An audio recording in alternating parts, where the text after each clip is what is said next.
Previously on Set Sail. Are you a butcher? Bloody thieving children! Guards! Frankie, we have to go! We can't leave Leo! Get in there! A few days in here should teach you not to steal. Where do we go, Mickey? There's nowhere left to run. What's left of our fabrics, Bastion? We've enough to weather 1 or 2 more storms. Master Cole, I have news. I finally found you. Set Sail, Episode 3. Pirates. Our brave young children have been in this small pantry room for what has felt like forever to them as they wait for nightfall, when they have decided will be the best time to leave and try to go back to the abandoned shed they call home. At this point, they have both dozed off from the exhaustion of the day. It's only when there is a loud ruckus that they awaken with a burst of adrenaline. Enough with you lazy dogs! Let's get this ship back out into the open water. You know what to do. Brack, take the lead on deck. Cast off the moorings and haul in the anchor. Push us off. You heard the captain. Get to work. Bring in the anchor. Hoist the mainsail. Aye, sir! Aye, aye, sir! Aye! It seems at least one of you wasn't entirely useless in my absence. The deck looks to be clean already. Well, a couple of the crew decided to be generous with their time and, volunteer with swabbing, Captain. I see. Set sail! We've got a ship to tail. Aye, sir!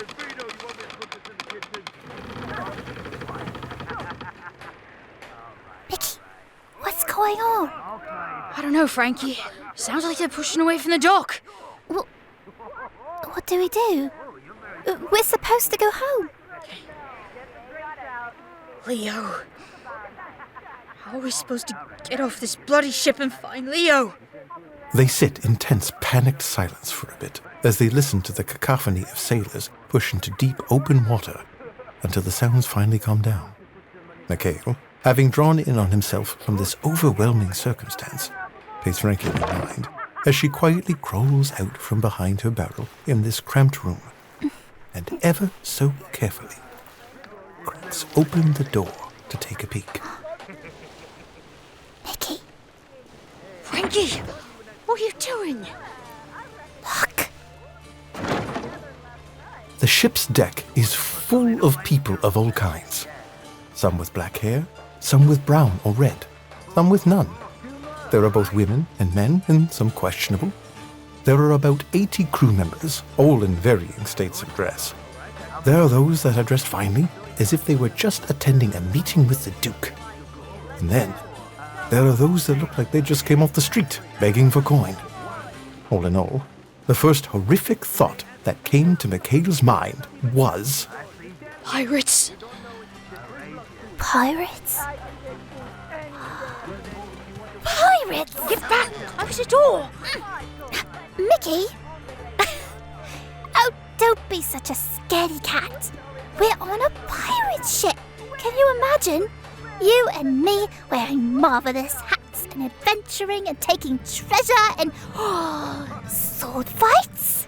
I think you've been hanging around D too much. You put fanciful ideas into your small head. Oh, you just don't know how to have fun.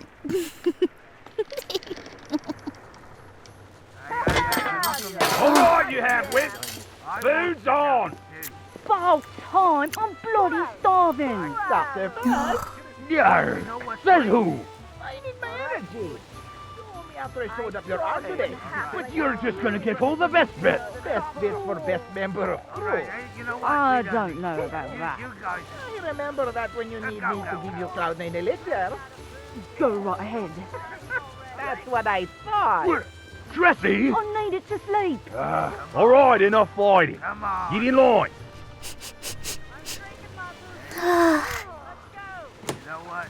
No! Frankie! That smells delicious. Can I have some? Oh, you stupid girl! Who are you? Who let a child on our ship? Leek! Jerry! What is this? I ain't ever seen her before. Don't look at me. Go! We was swabbing the deck. Ow! Then how did she get on here? What's the meaning of this? There seems to be children aboard the ship, quartermaster. What have we here? A little laddie, eh? It must be a lucky day. A couple of young stowaways. We've been needing a good cabin boy. I, a cabin boy and a girl, been needing more females aboard this ship. If she's anything like you, I'll throw her overboard myself. Not with no legs, you ain't. Throw you overboard with her. Try it.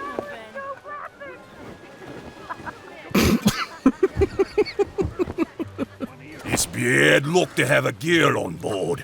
It's bad luck to look at your face, but here we are. What do you mean, my face? I mean, you look like sturgeon that's been left on dry land too long.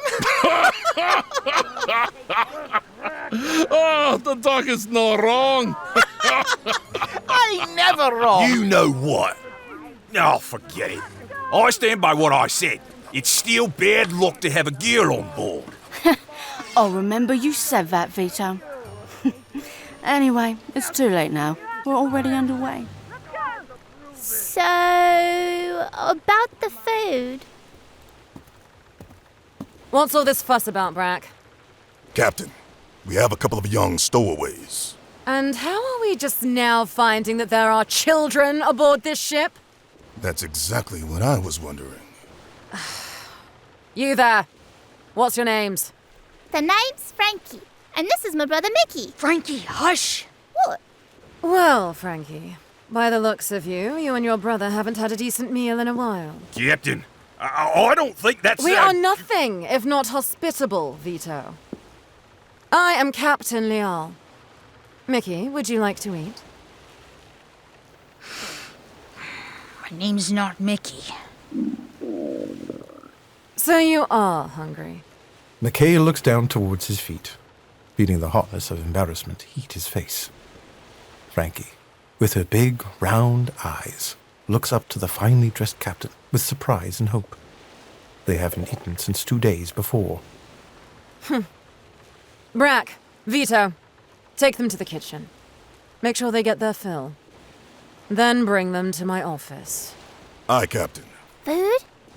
Oh, yes. What about our food? Well, well, well. Looks like you don't get first choice anymore. Fine. You'll go without toothpaste. What? But that's not fair. Fair? Come on, you two. Your teeth white enough, bald man. You don't need toothpaste for weeks, baldy. But... you don't need to insult me. Oh, simmer down. I'm leaving the food here. Children don't get the good stuff. Ignore them. Our master gunner, with surprisingly light steps, is a man of stock and shorter stature. Years of being too close to lit wicks and firing cannons has singed off all of his hair, all over his body. Captain Erin Liahl is a reasonably kind yet assertive woman. She's also beautiful and enjoys subtlety and functionality over frivolousness. He approaches her with a nervous energy that's unlike him. Captain, begging your pardon.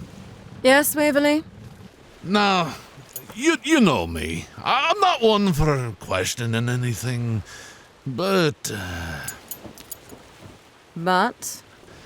With all we do, both in the light and no, what are we to do with two wee bairns?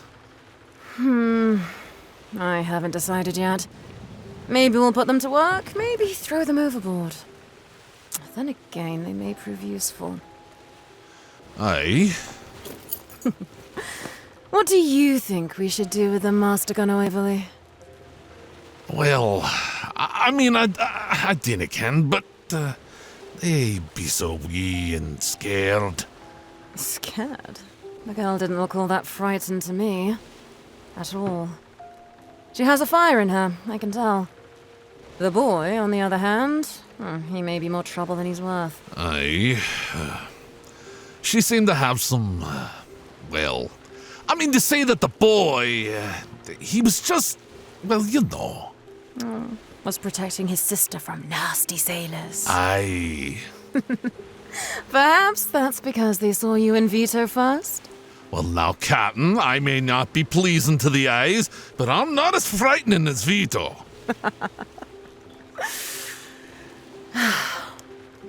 So you think we should keep them, Waverly? At least I don't think they should be shark food. Perhaps we can drop them off at the next port. They seem used to a life on the streets. And what should we have them do in the meantime? Well, I suppose I could use a hand or four with the 5-pounders. Then, are you willing to make them your responsibility? Aye, Captain. I'll look after the wee bears. I will. They'll be put to work and they'll earn their food, I can promise you that. Very well. See to it then, Master Gunner. And do you try to find out why they found their way aboard my ship? Aye, Captain. And, Waverly, if I don't like their answer, they will find the hold their home for the remainder of their voyage. Aye, Captain.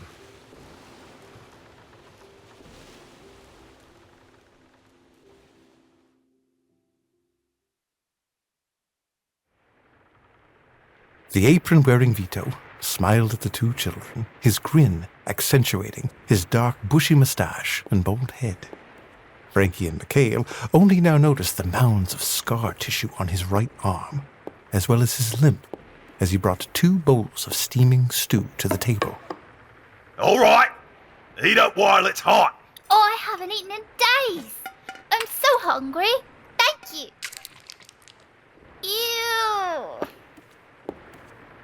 Not the most appetizing, I'll admit. But it'll put some meat on your bones. Unless you'd rather starve. No,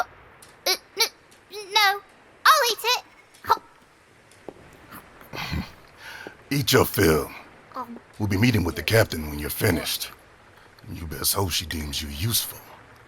Brack, clad in white tunic and dark trousers, leans against the counter, repositioning the ornate rapier at his side, before placing his broad arms across his chest.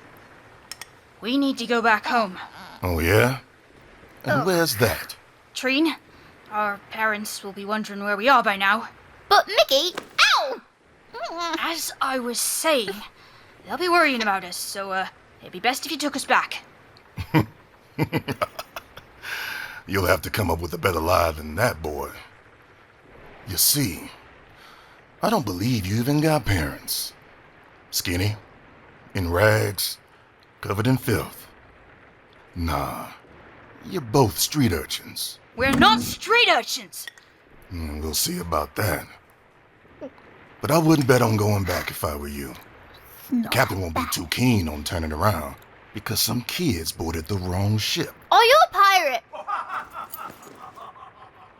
Stepping away from the counter, Brack's heavy boots hit the wooden floor as he walks to look out the porthole.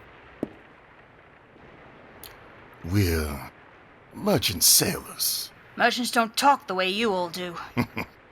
What can I say? We're special. Well, I think it would be splendid to meet a pirate. Stealing treasure, sword fighting, doing whatever you want. You have quite the imagination, don't you, little one? I think she's gonna fit in just fine with our misfit crew. We're not staying! Finish your food. It's time to see the captain.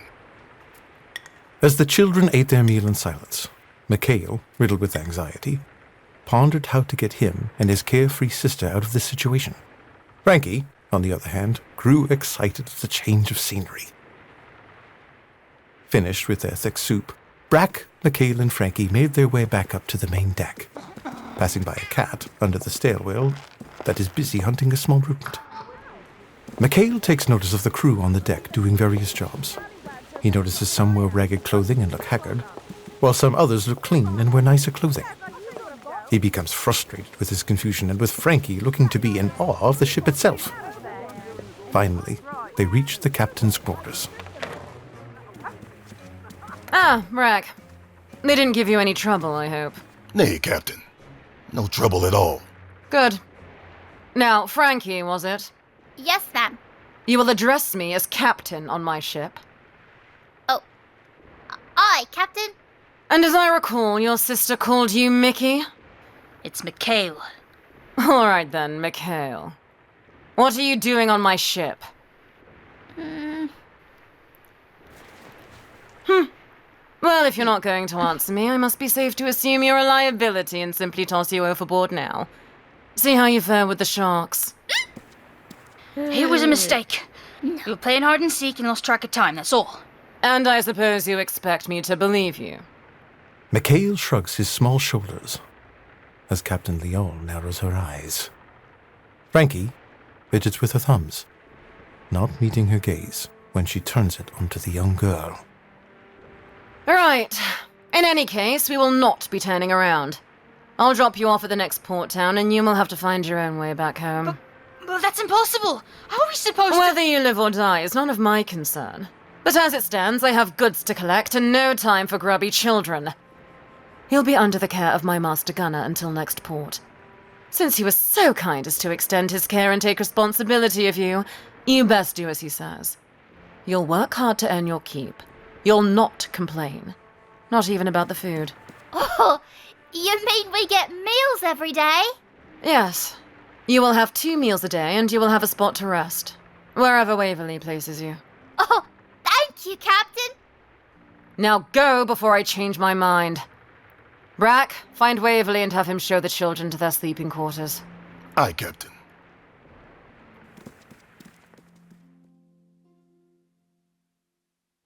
Waverly opens the door to a small but functional room. A disheveled medium-sized mattress on the floor on one end, and 2 smaller cots made of straw in one corner opposite the bed. You both can sleep here. It doesn't seem like it be much, but the area in the corner there be comfortable for what it is. Well, I'll leave you 2 to yourselves for now. I'll be back soon, and we'll show you how to stack a brass monkey. The door closes behind the master gunner, and the 2 children find themselves alone once more. Oh, I'm taking the one closest to the window.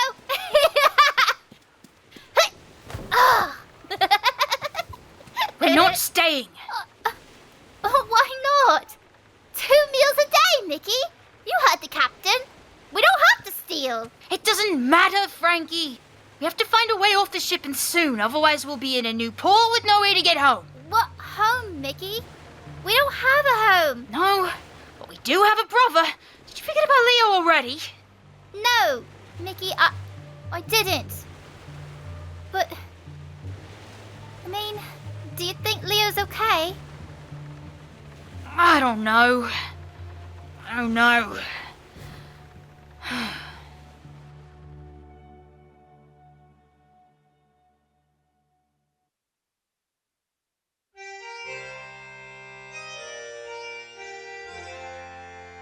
Thanks for listening to episode 3 of Set Sail. In episode 4, we check back in with Leo and the Drudges, and you get to decide his fate.